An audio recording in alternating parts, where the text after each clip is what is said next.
Welcome to our channel. ప్రస్తుతం దేశంతో పాటు ప్రపంచాన్ని పట్టి పీడిస్తున్న భయంకరమైన వ్యాధుల్లో ఒక హెచ్ఐవి ఒకటి. సమాజంలో ఈ వ్యాధి వచ్చిన వాళ్ళని చాలా చిన్న చూపు చేసే సందర్భాలు కనిపిస్తున్నాయి. టెక్నాలజీ ఇంత పెరిగినా కూడా వారిపై ఇలాంటి చిన్న చూపు అనేది కనిపిస్తూ ఉంది. సో దీనిపై మనతో చర్చించడానికి స్టూడియోలో ప్రముఖ డాక్టర్ యనమదాల మురళీకృష్ణ గారు ఉన్నారు. సార్ నమస్తే సార్. మీరు చూసుంటారు ఇప్పుడున్న పరిస్థితుల్లో ఇంత టెక్నాలజీ పెరిగినా కూడా ఆ వ్యాధి వచ్చిన వాళ్ళని చాలా చిన్న చూపే పరిస్థితి కనిపిస్తోంది. సో దీనిపై ఫస్ట్ మీరేమంటారు సార్? ఒక మనిషిని సాటి మనిషిగా అంగీకరించే విశాల దృక్పథం మన సమాజంలో లేదు. అందుకని ఈ హెచ్ఐవి వ్యాధిగ్రస్తుల్ని దూరం పెట్టడం, వారిని చేదరించుకోవడం, వారిని చిన్న చూపు చూడడం, అవమానించడం అనేటువంటిది జరుగుతుంది. సార్ ప్రస్తుతం మన తెలుగు రాష్ట్రాల్లో ఈ వ్యాధి మూలాలు కానీ పరిస్థితి కానీ ఎలా ఉందంటారు? భారతదేశంలో 2023 చివరి నాటికి 25 లక్షల మంది హెచ్ఐవి ఎయిడ్స్ వ్యాధిగ్రస్తులు ఉన్నారు. తెలుగు రాష్ట్రాల జనాభా భారత జనాభాలో 6% కంటే తక్కువైనప్పటికీ కూడా 20% మంది పేషెంట్లు, అంటే రెండు రాష్ట్రాల్లోనూ కలిపి 5 లక్షల మంది హెచ్ఐవి ఎయిడ్స్ వ్యాధిగ్రస్తులు మన తెలంగాణ, ఆంధ్రప్రదేశ్లో ఉన్నారు. అంటే ప్రతి 5గురు భారతీయ హెచ్ఐవి ఎయిడ్స్ పేషెంట్స్లో ఒకరు తెలుగు పేషెంట్ అని చెప్పుకోవడం అనేటువంటిది పరిస్థితి యొక్క తీవ్రతని తెలియపరుస్తోంది. అట్లనే అందరూ కూడా దీని పట్ల శ్రద్ధతో, ఒక రకమైనటువంటి ఉద్యమ స్ఫూర్తితో జనాన్ని ఎడ్యుకేట్ చేసి ఈ జబ్బు పొంచి ఉంది, దీని ముప్పు ఉంది. ఇప్పుడైతే గతంలో మనం చూసినట్లుగా ఎయిడ్స్ వ్యాధిగ్రస్తులు ఇట్లా బక్కచిక్కిపోయిన పరిస్థితిలో కనబడడం లేదు. అయినప్పుడు కూడా ఎయిడ్స్ వ్యాధి పొంచి ఉంది అనే విషయాన్ని మనం సందర్భం వచ్చినటువంటి అవకాశం ఉన్నటువంటి ప్రతి సందర్భంలోనూ జనానికి ఆ మెసేజ్ చేరవేయాల్సిన అవసరం ఉంది.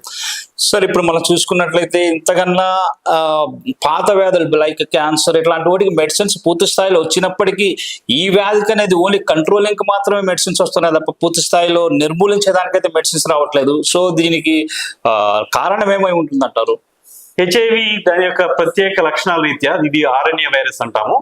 ఈ ఆర్ఎన్ఏ ఏదైతే ఉందో జెనెటిక్ మెటీరియల్, అది రెట్రో వైరస్ అంటాం. రివర్స్ ట్రాన్స్క్రిప్టేజ్ అనేటువంటి ఎంజైమ్ ఉండడం వల్ల రెట్రో వైరసెస్ అనేటువంటి పేరు వచ్చింది. ఆ రివర్స్ ట్రాన్స్క్రిప్టేజ్ మూలంగా ఈ ఆర్ఎన్ఏ కాస్త డిఎన్ఏగా ట్రాన్స్క్రైబ్ అవుతుంది. ఈ డిఎన్ఏ మనిషి యొక్క తెల్ల రక్త కణాల్లోని ఏదైతే CD4 లింఫోసైట్స్ అంటాం, మన మనిషి యొక్క వ్యాధి నిరోధక శక్తిని నియంత్రించేటువంటి, ఆర్కెస్ట్రేట్ చేసేటువంటి ఒక CD4 లింఫోసైట్స్ తెల్ల రక్త కణాలు, వాటి యొక్క జీన్స్ లో ఇవి కలిసిపోతాయి. ఒక్కసారి జీన్స్ లో ఇవి కలిసిన తర్వాత, లేదా వీటి యొక్క ప్రికర్సర్స్, ఇవి వేటి నుంచి అయితే ఈ తెల్ల రక్త కణాలు CD4 లింఫోసైట్స్ పుట్టుకొస్తాయో, మ్యాక్రోఫాజెస్, అట్లానే dendritic cells, microglial cells, neuroglial cells, ఇట్లా కొన్ని గ్లియల్ సెల్స్ అని అంటాం. ఈ వైరస్ యొక్క జీన్ వీటి యొక్క మానవుని యొక్క జీన్స్ లోని కలిసిపోతుంది. ఎప్పుడైతే జీన్స్ లో కలిసిపోయిందో ఈ ఇన్ఫెక్షన్ అనేటువంటిది శాశ్వతం అయిపోతుంది. ఇప్పటి వరకు ప్రస్తుతానికి ఆ జీన్స్ ని వేరు చేసి ఆరోగ్యవంతంగా చేసేటువంటి టెక్నాలజీ ఇప్పుడిప్పుడే ముందుకెళ్తుంది. మందులతో అయితే మాత్రం హెచ్ఐవి ఎయిడ్స్ క్రిమి వివిధ యొక్క దశల్లో అడ్డుకొని ఈ వైరస్ ని అదుపు చేసే స్థితి ఉంది. ఈ వైరస్ యొక్క జీన్స్ అనేటువంటివి, వారస కణాలు అనేటువంటివి మనిషి యొక్క జీన్స్ లో కలిసిపోవడం మూలంగా దీనికి పూర్తి చికిత్స, నివారణ చికిత్స లేదా నిర్మూలన చికిత్స అనేటువంటిది ఇప్పటికి ఇంకా పూర్తిగా రాలేదని చెప్పాలి. అంటే రాకపోవడానికి శాస్త్రవేత్తలు కృషి చేస్తున్నారు, కానీ పూర్తి స్థాయిలో ఇది సక్సెస్ ఎందుకు కాలేకపోతుంది సార్? ఇప్పుడు జీన్ ఎడిటింగ్ అనేటువంటిది ప్రస్తుతం క్రిస్పర్ Cas9 ఇంకా వివిధ టెక్నాలజీలు ఉన్నాయి. ప్రస్తుతం సింగిల్ జీన్ మ్యూటేషన్ తో వచ్చేటువంటి కొన్ని జబ్బులు పూర్తిగా నిర్మూలిస్తున్నారు. ఏదైతే ఆ జీన్స్ ని కట్ చేసి లేదా జీన్ ని మాడిఫై చేసి మనిషి ఆ రోగి యొక్క శరీరం నుంచి తీసి మళ్ళీ శరీరంలోకి ప్రవేశపెట్టడం అనేటువంటిది జరుగుతోంది. ఇది హెచ్ఐవి కూడా ప్రస్తుతం ప్రామిసింగ్ గా ఉంది, ఆశావహంగా ఉంది. భవిష్యత్తులో రానున్న ఒక 5-8 ఏళ్లలో ఖచ్చితంగా అభివృద్ధి చెందిన దేశాల్లో అయితే ఈ చికిత్స అందుబాటులోకి వస్తుంది. రానున్న మరికొన్ని ఏళ్లలో భారతదేశం, ఇతర వృద్ధిలో ఉన్నటువంటి వెనుకబడ్డ దేశాలు కూడా వచ్చేటువంటి అవకాశం ఉంది. సార్ ఇప్పుడు హెచ్ఐవి స్టెప్ 1, స్టెప్ 2 అట్లా మొత్తం ఎన్ని దశలు ఉంటాయి? ఏ స్థాయిలో అతను డేంజర్ జోన్ లో అయిపోగలడు? హెచ్ఐవి అనేటువంటిది జీవితకాలపు ఇన్ఫెక్షన్. హెచ్ఐవిని ఒకసారి జీన్స్ లో, మనిషి యొక్క జీన్స్ లో చేరిపోయిన తర్వాత అది శాశ్వతంగా ఉండిపోతుంది. అయితే ఇక్కడ మనం 2 విషయాలు మనం గమనికలోకి తీసుకోవాలి. హెచ్ఐవి అనేటువంటి ఇన్ఫెక్షన్ వేరు, ఎయిడ్స్ అనేటువంటి జబ్బు వేరు.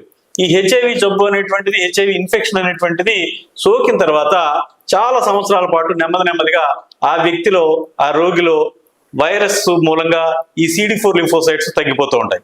ఎప్పుడైతే CD4 లింఫోసైట్స్ తగ్గిపోయి ఒక క్రిటికల్ లెవెల్కి వచ్చేసినాయో, ఈ మన చుట్టూ ఉండేటువంటి వాతావరణంలో ఉన్నటువంటి రకరకాల వ్యాధికారకమైనటువంటి వైరస్, బ్యాక్టీరియా, ఫంగస్, తర్వాత ఈ పారాసైట్స్ రకరకాలు ఉన్నాయి. వీటికి తొందరగా ఈ ఎయిడ్స్, హెచ్ఐవి క్రిమి సోకిన వ్యక్తి CD4 బాగా తగ్గిపోయిన తర్వాత, లింఫోసైట్స్ తగ్గిపోయిన తర్వాత తేలిగ్గా లొంగిపోతాడు. ఈ సమయం అనేటువంటిది కొన్ని సంవత్సరాల పాటు ఉంటుంది. ఒక 5 ఏళ్ళు, 8 ఏళ్ళు, 10 ఏళ్ళు, 12 ఏళ్ళు, ఇట్లా చాలా ఎక్కువ కాలం ఉంటుంది. ఈ అంతకాలంలో కూడా ఈ మనిషి ఇతరులకు జబ్బును సంక్రమింపచేసే స్థితిలో ఉంటాడు, ఇన్ఫెక్షన్ ఉంటుంది, కానీ జబ్బు బయటపడదు. కాబట్టి ఈ జబ్బు సోకిన తర్వాత కొన్ని సంవత్సరాల పాటు అసిమ్ప్టమాటిక్ గా ఉన్నారు. అందుకని ఒక మాట చెప్తూ ఉంటాం, ఇప్పుడు మనం బయటపడుతున్న వాళ్ళు ఎవరైనా ఉన్నారంటే అది దాదాపుగా ఒక 86% మంది మనం నిర్ధారణ జరిగినట్టు, ఇంకొక 14% మంది ఇంకా వివిధ దశల్లో ఉన్నారు. వాళ్ళకి ఏదో ఒక జబ్బు పాల్పడి ఇవాళ బయటపడవచ్చు, రేపు బయటపడవచ్చు, వచ్చే సంవత్సరం బయటపడవచ్చు, పై సంవత్సరం బయటపడవచ్చు, లేదా ఏదైనా సందర్భంలో బ్లడ్ డొనేషన్ అప్పుడు, లేకపోతే గాయాలు తగిలినప్పుడు, ఏదైనా ఒక ఆపరేషన్ అయినప్పుడు, లేదా గర్భం ధరించినప్పుడు స్త్రీలకు, లేకపోతే ఇవాళ ప్రతి ఒక్క ఎంపాక్స్ సోకిన వాళ్ళు కూడా అందరికీ స్క్రీనింగ్ చేస్తున్నారు, హెచ్ఐవి స్క్రీనింగ్. అట్లానే సుఖ వ్యాధులు సోకినప్పుడు కూడా ఈ స్క్రీనింగ్ చేస్తున్నారు. అలాంటప్పుడు టెస్ట్ చేసినప్పుడు ఇవి హెచ్ఐవి సోకిన విషయం బయటపడుతుంటుంది. అనగా సిమ్టమాటిక్ గా జబ్బు దశలో 86% మంది ఉన్నప్పటికీ ఇంకా బయటపడాల్సిన వాళ్ళు 14% మంది ఉన్నారు. ఏఆర్టీ సెంటర్కి వెళ్లే ముందు టెస్టింగ్కి వెళ్ళంగానే అతను టెస్ట్ లో పాజిటివ్ రాగానే అతను భయపడే పరిస్థితి వస్తుంది. ఏకంగా సూసైడ్ లాంటివి చేసుకునే నా జీవితం వృధా అయిపోయిందన్న కాన్సెప్ట్ లోకి వెళ్ళిపోతున్నాడు సార్. సో దీనికి మనం ఎట్లా తీసుకోవచ్చు, అతను పాజిటివ్ గా ఎలా మలుచుకోవాలి? హెచ్ఐవి అనేటువంటిది గతంలో చాలా నిరాదరించబడిన, అసహించుకోబడిన పాపులేషన్ కాబట్టి ఒక్కసారి హెచ్ఐవి అనేటువంటిది వచ్చిన తర్వాత అదొక మాయని మచ్చ కింద సమాజం నన్ను అసహించుకుంటుంది అనేటువంటి భావంతో కొంతమంది ఆత్మహత్యలకు పాల్పడేటువంటి అవకాశం ఉంది, కృంగిపోతూ ఉన్నారు, డిప్రెషన్, అట్లాగే వివిధ రకాల మానసిక సమస్యలకు కూడా గురవుతున్నారు. అది గతంలో. కానీ ఇవాళ హెచ్ఐవి ఎయిడ్స్ కి వ్యతిరేకంగా పనిచేసేటువంటి దాదాపు 25 రకాల మందులు అందుబాటులోకి వచ్చినాయి గత 40 సంవత్సరాల కాలంలోనే. ఈ మందుల మూలంగా, ఈ మందులు వాడుతూ ఉంటూ ఇతర ఆరోగ్యకరమైనటువంటి అలవాట్లతో ఇతను హెచ్ఐవి రోగి ఎవరైతే ఉన్నారో వారు దాదాపు పూర్తికాలం జీవించేట అవకాశం ఉంది. ఉదాహరణకి అమెరికాలో ఒక 90 ఏళ్ళు వాళ్ళ యొక్క సాధారణ ప్రజానీకం యొక్క ఆయుర్దాయం అనుకుంటే, లైఫ్ ఎక్స్పెక్టెన్సీ అంటాం, అది అనుకుంటే, మరి హెచ్ఐవి సోకిన వాళ్ళలో సరైన వైద్యం తీసుకోవడం మూలంగా 82 ఏళ్ళు వాళ్ళ సగటు ఆయుర్దాయంగా గుర్తించారు. అంటే దాదాపు 90% సగటు ఆయుర్దాయంతో పోల్చినప్పుడు 90% ఆయుర్దాయం హెచ్ఐవి వ్యాధిగ్రస్తులో ఉంటుంది. ఇప్పుడు ఆయుర్వేదం సైడ్ వెళ్తే పాజిటివ్ ఫలితాలు కనిపిస్తాయంటారా? దాని గురించి నేను వ్యాఖ్యానించలేను. సాధారణంగా మిగతా వైద్య విధానాలు ఇచ్చేది ఏంటంటే వైరస్ కి వ్యతిరేకంగా కాకుండా మనిషి యొక్క ఇమ్యూనిటీని సరైనటువంటి పూర్తి స్థాయిలో పనిచేసేటట్టుగా ఇస్తూ ఉంటారు తప్ప, వైరస్ కి వ్యతిరేకంగా పనిచేసేటువంటి మందులు అయితే మోడర్న్ మెడిసిన్ లోనే ఉన్నాయి. మిగతా వాళ్ళ క్లెయిమ్స్ గానే చూస్తాం తప్ప అవి నిరూపితమైనటువంటి అంశాలు కాదు. ఇప్పుడు టెస్ట్ అయిపోయిన తర్వాత ఒక ఫస్ట్ స్టేజ్ మెడిసిన్స్ వాడిన తర్వాత అతను పూర్తి ఆరోగ్యంతో ఉన్నప్పుడు నెక్స్ట్ మెడిసిన్స్ మానేసే ప్రయత్నం అయితే చేస్తున్నారు చాలా మంది. నేను ఆరోగ్యంగా ఉన్నాను, నాకు జబ్బు పోయిందనే ధీమాతో ఉన్నారు. అది ఎంతవరకు కరెక్ట్ అంటారు? వైద్యం తీసుకోవడం అనేటువంటిది మనిషి యొక్క జీవన ఆయుర్దాయాన్ని పెంచడమే కాకుండా జీవన ప్రమాణాలు ఆరోగ్యంగా పని చేసుకుంటూ ముందుకెళ్ళేటువంటి అవకాశం ఉంది. అట్లాగే తరచూ రకరకాల జలుబులు, దగ్గులు, జ్వరాలు, న్యూమోనియాలు, లేకపోతే చర్మ వ్యాధులు, విరేచనాలకి గురి కాకుండా ఉండడానికి నిరంతర వైద్యం, అంతరాయం లేకుండా వైద్యం కొనసాగించడం అనేటువంటిది ప్రధానమైనటువంటి విషయం. అది ఖచ్చితంగా తీసుకోవాలి. ఇది వైరస్ ని మనం అదుపు చేసుకున్నప్పటికి కూడా, వైరస్ ని మనం యాంటీరెట్రోవైరస్ తీసుకున్నప్పుడు అన్డిటెక్టబుల్ లెవెల్కి వచ్చినప్పుడు కూడా, ఎప్పుడైతే యాంటీరెట్రోవైరస్ ని హెచ్ఐవి మందుల్ని ఆపేశారో అప్పుడు వెంటనే మళ్ళీ వైరస్ విభజన చెందడం, అట్లానే వృద్ధి చెందడం, అట్లాగే వైరల్ లోడ్ పెరగడం, ఆ పర్యవసానంగా CD4 లింఫోసైట్స్ తగ్గడం అనేటువంటి జరుగుతుంది. కాబట్టి యాంటీరెట్రోవైరల్ చికిత్స అనేటువంటిది నిరంతరాయంగా తీసుకోవాల్సిన అవసరం ఉంది. ఖచ్చితంగా మందులు తీసుకుంటూ ఉంటే ఆరోగ్యం మెయింటైన్ చేసుకుంటూ 4 కాలాలు బాగుండేటువంటి అవకాశం ఉంది. అతను మెడిసిన్స్ వాడుతున్నప్పుడు సార్ CD4 కౌంట్ అవి ఎప్పుడు ఏ టైంలో సెట్ చేసుకోవాలి, ఎంతవరకు అంటే ఇన్ని మంత్స్ అని ఉంటుందా లేక కౌంటింగ్ చూసుకోవడానికి? CD4 కౌంట్ దాదాపు సంవత్సరానికి ఒకసారి చేస్తూ ఉన్నారు, లేదా 6 నెలలు కూడా చేస్తూ ఉంటారు. అది రకరకాల పద్ధతుల్లో చేస్తూ ఉంటారు. ఆరోగ్యం మెయింటైన్ చేస్తూ ఉంటే అదొక ఇండికేషన్ చాలు. ఓకే, ఇవన్నీ కూడా వెస్ట్రన్ గైడ్ లైన్స్. వాళ్ళు ఎక్కువగా వ్యాధి లక్షణాలను బట్టి కాకుండా పరీక్ష ఫలితాలను బట్టి ముందుకెళ్తూ ఉంటాం కాబట్టి వాళ్ళ విధానాలు వాళ్ళవి. సో అవకాశం ఉంటే సంవత్సరానికి ఒకసారి CD4 లింఫోసైట్ కౌంట్ చేయించుకోవడం బెటర్. పేషెంట్లకి ఎలాంటి ఫుడ్ రిఫర్ చేయగలరు అంటే పాజిటివ్ వచ్చిన పేషెంట్లకి? ఇప్పుడు ఏదైతే వ్యాధి నిరోధక శక్తి ఆప్టిమమ్ లెవెల్లో తగిన స్థాయిలో పూర్తి స్థాయిలో పనిచేయాలంటే వాళ్ళు ప్రోటీన్ డైట్ బాగా తీసుకోవాలి. మన ఆహారంలో ఎక్కువ మంది ఇంత అన్నం తింటాం, ఇంత చారు వేసుకోవడం, లేకపోతే ఏదో పప్పు చారు, లేకపోతే ఏదో కూరగాయలు వేసుకోవడం, ఎక్కువ మంది అట్లా చేస్తుంటాం. దాంట్లో ప్రోటీన్ ఉండడం లేదు. ప్రోటీన్స్ అనేటువంటివి తప్పనిసరిగా తీసుకోవాల్సిన అవసరం ఉంది. అట్లానే పళ్ళు ఫలాల మూలంగా ఇతర న్యూట్రియంట్స్ అందేటువంటి అవకాశం ఉంది. అట్లాగే న్యూట్రిషనల్ సప్లిమెంట్స్ కూడా తీసుకోవాల్సిన అవసరం ఉంది. ప్రోటీన్ తగినంత స్థాయిలో తీసుకోవాల్సిన అవసరం ఉంది. మాంసాహారమే కాదు, పాలు, గుడ్లు, అట్లానే తోఫు లాంటివి, లేకపోతే పన్నీరు, ఇలాంటివన్నీ తీసుకోవచ్చు. మిగతా మాంసాహారాలన్నింటిలోనూ కూడా పప్పులు అలాంటి వాటిలన్నింటిలో కూడా ప్రోటీన్ తగినంతగా ఉంటుంది. కాబట్టి సంతులమైనటువంటి అన్ని రకాలు కలిసేటట్టుగా తీసుకోవాల్సిన అవసరం ఉంది.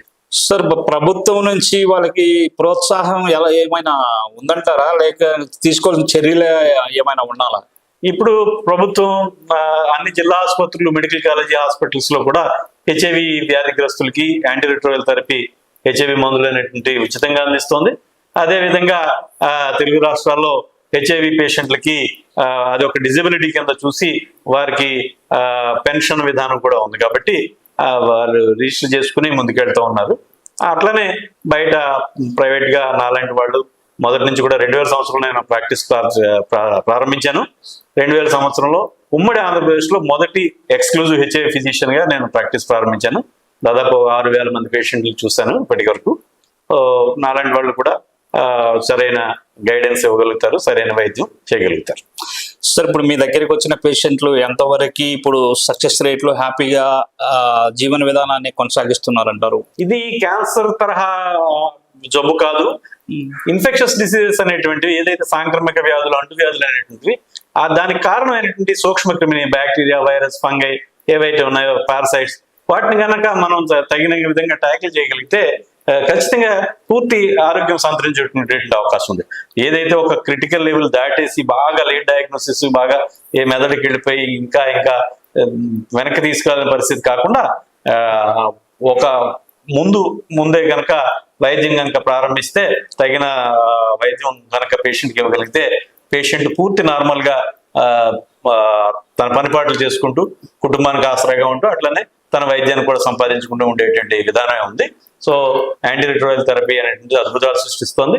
దీంతో పాటు ఏవైతే జబ్బులు ఉన్నాయో వాటిని కూడా, ఏదైతే ఒక టీబీ కావచ్చు, న్యూమోనియా కావచ్చు, లేకపోతే విరేచనల వ్యాధి కావచ్చు, మెదడువాపు కావచ్చు, ఫంగల్, వైరల్, బ్యాక్టీరియల్ డిసీజెస్ ఏవైతే ఉన్నాయో వాటిని గుర్తించి వాటికి కూడా తగిన చికిత్స ఇవ్వగలిగితే HIV సోకినటువంటి రోగులు కూడా చాలా వరకు ఎక్కువ మంది పూర్తి దాదాపు నార్మల్ లైఫ్ గడిపేటువంటి అవకాశం ఉంది.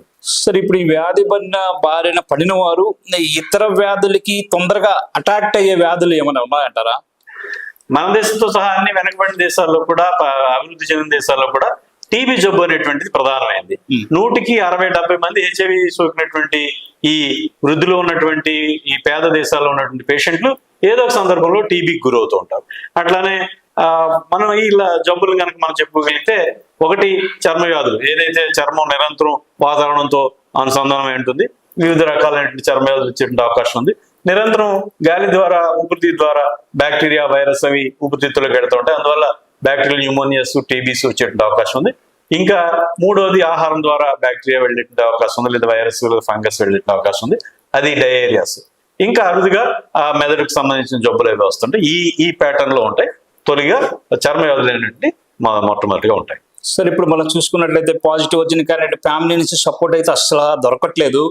సో మీరు ఎలాంటి సెషన్స్ ఇస్తున్నారు ఇప్పుడు ఫ్యామిలీ? లేదండి, నా అనుభవం మేరకు ఫ్యామిలీ సపోర్ట్ కూడా బాగుంటుంది, చక్కగా ఆదరిస్తూ ఉన్నారు. వాళ్ళు మంచి ఫ్యామిలీ లైఫే గడుపుతున్నారు. ఒక ఆరోగ్యకరమైనటువంటి ఒక ఆత్మీయమైనటువంటి వాతావరణాన్ని చూస్తున్నారు. గతంలో ఉన్నటువంటి ఒక డిస్క్రిమినేషన్ అనేటువంటిది, వివక్ష లేదా చిన్నచూపు లేదా ఏహ్యభావం అనేటువంటిది చాలా వరకు తగ్గింది. ఇప్పుడు పాజిటివ్ క్యాండిడేట్ పెళ్లి ఇట్లాంటివి ఫోర్స్ చేస్తుంటారు ఇంట్లో. సో అతను చేసుకుంటే భవిష్యత్తులో అతని పరిస్థితి ఎలా ఉంటుంది? అంటే భారతదేశం వరకు లేదా ఇంకా చాలా దేశాల వరకు కూడా హెచ్ఐవి వాళ్ళు హెచ్ఐవినే చేసుకుంటుంటారు. లేకపోతే ఈ విషయాన్ని దాచిపెట్టి హెచ్ఐవి నెగిటివ్ వాళ్ళు చేసుకోవడం వల్ల అనేక రకాలైనటువంటి సమస్యలకి, లీగల్ సమస్యలకి, సామాజికమైన సమస్యలకి, వెలివేతలకి, గొడవలకి అనేక గొడవలు అవుతున్నాయి. కాబట్టి హెచ్ఐవి సోకిన వాళ్ళు, హెచ్ఐవి సోకిన వేరే వాళ్ళు ఉంటేనే చేసుకోవడం ముఖ్యం అవకాశం ఉంటుంది. సార్ ఇప్పుడు మన దగ్గర మీరు దాదాపు 20-30 ఇయర్స్ అయి ఉంటారు సర్వీసింగ్కి వచ్చి నాకు తెలిసి. సో మీరు ఇట్లా అంటే ఎవరికైనా ఇట్లా సపోర్టింగ్, మోరల్ సపోర్టింగ్ అంటే ఆ పెళ్లి విషయంలో ఎవరికైనా మీరు? నేను ఇప్పటికీ ఒక 6 పెళ్లిళ్ళ వరకు చేశానండి. ఇంకా కొన్ని పెళ్లిళ్ళు పైప్ లైన్ లో ఉన్నాయి. అలాగే నా దగ్గర నా పేషెంట్లు పరిచయం వాళ్ళు ఇలా తీసుకుని వాళ్ళందరూ వెళ్ళిపోయిన వాళ్ళు పెళ్లి చేసుకున్న వాళ్ళు కూడా కొంతమంది ఉన్నారు. నేను హెచ్ఐవి పేషెంట్లు వాళ్ళని సపోర్ట్ చేస్తుంటాను ఆ రకంగా. సార్ మరి ఫైనల్ గా మీరు పేషెంట్లకి ఇచ్చే సలహా ఏమైనా ఉందంటారా? హెచ్ఐవి అనేది ఒక డెత్ సెంటెన్స్ కాదు, ఇది మరణ శాసనం కాదు. ఏదైతే యాంటీ రెట్రోవైరస్ అనేటువంటి వాడుకుంటూ మిగతా ఏ టీబీ జబ్బులకో లేకపోతే ఇలాంటివి ఎలా అయితే తీసుకుంటే చక్కగా మామూలు మనుషులు అవుతున్నారో, ఈ జబ్బుకు కూడా అట్లానే ఈ వైరస్ ని అదుపు చేసేటువంటి మందులు నిరంతరం తీసుకోవాల్సిన అవసరం ఉంది.